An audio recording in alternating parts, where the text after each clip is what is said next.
Amuila lethaka boroka metsi a pula ke batho ba bosinyane seseka mollo ba tsheta ba jaaka go gora ke batho ba boswela meula bangwe la wo lešiti go kwanalo ke batho ba bonyedi wa rasobola wa ramadane dipata mauba ke kwena ya metsi thala bosika ke kwena we Mugee, Unpopular views.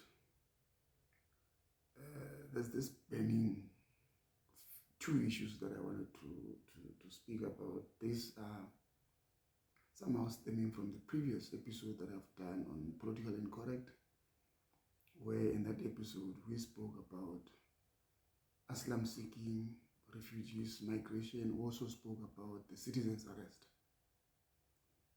And over the past few days, I realized when I was doing my live session on TikTok and thorough research as well around that, we obviously do not understand, majority of us as South African, what are these rights? What are these acts in our constitution? We like saying this rhetorically without applying ourselves to understand the full meaning of this.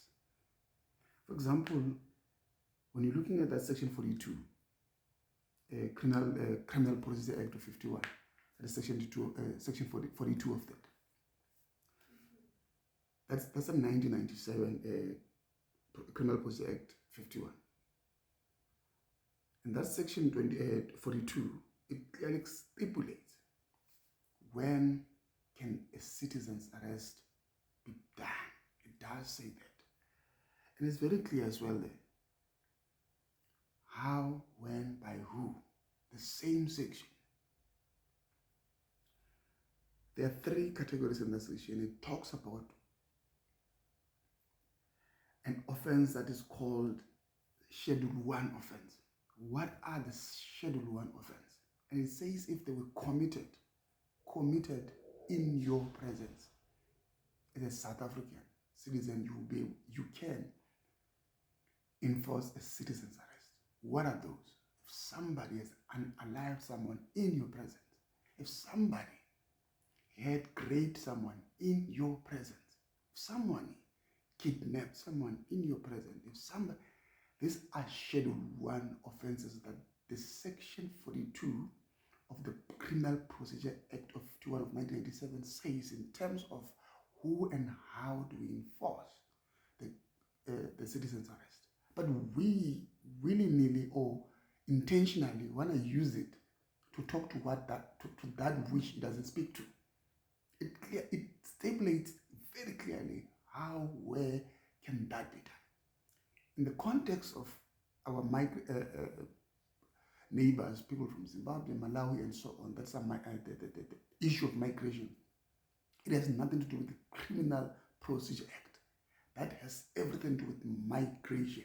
And there is a migration document that guides that as well. There is a migration document that refers to the Refugee Act 130 of 2002. There is also a 1993 agreement between South Africa and the UNHCR that governs that. And also as South Africa, the Department of Home Affairs stipulates very well what is that we're referring to when we're discussing these issues. Also, there's the issue that there's an Act of 2003. But we intentionally somehow choosing not to follow this. And intentionally, we want to divert from the actual issues that are there. And that I have no problem with anybody who wants to pursue that route and intentionally, disingenuously not follow the law and says they're using the law. Because this is what's happening in the country currently. We are fixing a country, we are following the law, but we want to choose which part of the constitution we want to use. We will suspend these rights and then pull that. We will suspend that and do this. And that cannot be a constitutional democratic country where we choose willy-nilly which part of the constitution, which part of the section must be applied before the other. This is the frustration that some of us have with this. In no way have we ever said illegal foreigners must be in this country. In nowhere, including Julius Malema, the CIC of the EFF, has ever said that illegal foreigners must remain in this country. But one thing that is clearly has been said was, we need to have empathy. We have to have sympathy. Now we're referring to South African or African people. Empathy, sympathy towards our own brothers. And even when we do such, we need to be mindful of what Ubuntu Hutu is. People will say, no, you don't have to love these people. You don't have to love them because they're doing 1, 2, 3. And I ask, a grouping that is 6,000 of them or more that now stranded in Durban, while most of them are being repatriated home to Malawi. Who can tell me what has a Malawian person ever done to anyone in this country? Because those are the most humble grouping of people. Even when now they've admitted and considered that they're going home, you still go in there and you have a shokolos. To what end? What is the end goal? What is it that you want to achieve? Secondly, the issue that I wanted to speak to is the Section 22 of Asylum seekers. That's the Section 22 of Section 22 of permit. Rather, let's say Section 22 permit. That's talking to asylum seeking guys. You debate a whole lot of people who will tell you many things. No, they are not supposed to be working. They're not supposed to be opening business. Where do they get the 5 million? We are talking about two issues that have nothing to do with each other. If you come to South Africa, you are applying to come do business here. The requirement for you to produce a 5 million investment kicks in. You are applying. You're coming from Pakistan. You're coming from Nigeria, US, wherever. There has to be that minimum 5 million that you must be able to produce so that you'll be able to be accepted as a business seeking foreign national in South Africa. Asylum seeking people, they can, while they're here, do business. They don't fall in that category of 5 million. That's why majority of them, they're just doing this menial small jobs. They're doing small jobs.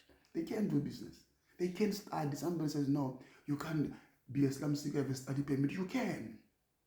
You can have a work permit as a slum seeker person. You can. This is enshrined in the South African Constitution. But because we intentionally and disingenuously so want to push a particular narrative without dealing with the issues that are confronting us, we rather push this narrative so that every other thing can be affected. We, in one of our live sessions, we've asked on TikTok, what is the end goal? What is the end plan? What is the post-30 June plan in terms of the economy of this country? 1, 2, the international relations. What is the end plan after the post-30 June? Majority of these people themselves, they cannot tell you what is the plan. Majority of them, they're telling us we'll think about it. So we're burning a house now. Sichisa indlu ngoku, siyayitshisa indlu ngoku. Siyitshisa sithi asinalo icebo kodwa ke sizawuze nalo after siyitshilele le ndlu. South Africans, we need to be very smart. But I do not believe majority of the people who are pushing this narrative are falling in that category. And I say unequivocally so. They are not falling in the category of intellectuals. I don't care who says what. They do not fall in the category of intellectuals. In South Africa, we've got this sickness. Amongst many sicknesses, we've got a sickness that is called anti-intellectualism. Anti-intellectualism, where people just hate enemies. They've got hostility towards intellectuals and educated people. Any person, for example, Dr. Ndlozi, Thabo Mbeki, any person that Professor Parking and so, who says anything around this issue, they will be called names because we are what I call anti-intellectualism, a disease. We also have what we call skepticism of experts. Any person that have got expert knowledge on a subject in South Africa is not wanted. What they then tell you is, China did it, South Korea did it, What did they do? Russia did. What did they do? They invested in a skill. They trained their people to be able to do certain things. How many of these people that are currently mushrooming, running the